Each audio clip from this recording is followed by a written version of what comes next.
আল্লাহ তাআলা আমাদেরকে কোরআনের মাধ্যমে শিখিয়েছেন কিভাবে আমরা তার সাহায্য নিতে পারি এবং আল্লাহর সৃষ্টি জিনিসের অনিষ্ট থেকে নিরাপদ থাকতে পারি। সূরা ফালাক এমন একটি গুরুত্বপূর্ণ সূরা যেখানে প্রতিদিনের জীবনের সম্মুখীন হওয়া বিভিন্ন বিপদ আপদ ও অদৃশ্য অনিষ্ট থেকে আল্লাহর কাছে আশ্রয় চাওয়া হয়। পবিত্র কুরআনে ১১৩ নম্বর সূরা ফালাকের প্রথম আয়াতে দেওয়া হয়েছে আশ্রয়দাতা সত্তার পরিচয়। সূরাটির দ্বিতীয় আয়াতে সৃষ্টির ক্ষতি থেকে আশ্রয় চাওয়া হয়েছে।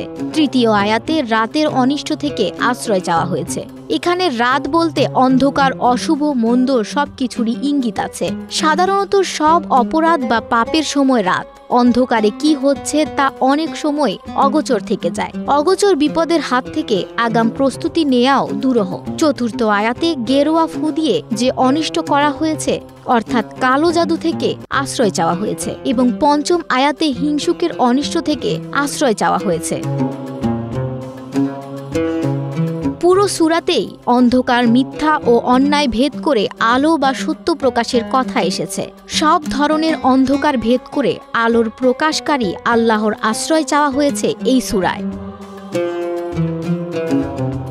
সূরার অর্থ হচ্ছে, বলুন আমি আশ্রয় গ্রহণ করছি প্রভাতের পালনকর্তার। তিনি যা সৃষ্টি করেছেন তার অনিষ্ট থেকে, অন্ধকার রাত্রির অনিষ্ট থেকে যখন তা সমাগত হয়, গ্রন্থিতে ফুৎকার দিয়ে জাদুকারিনীদের অনিষ্ট থেকে এবং হিংসুকের অনিষ্ট থেকে যখন সে হিংসা করে।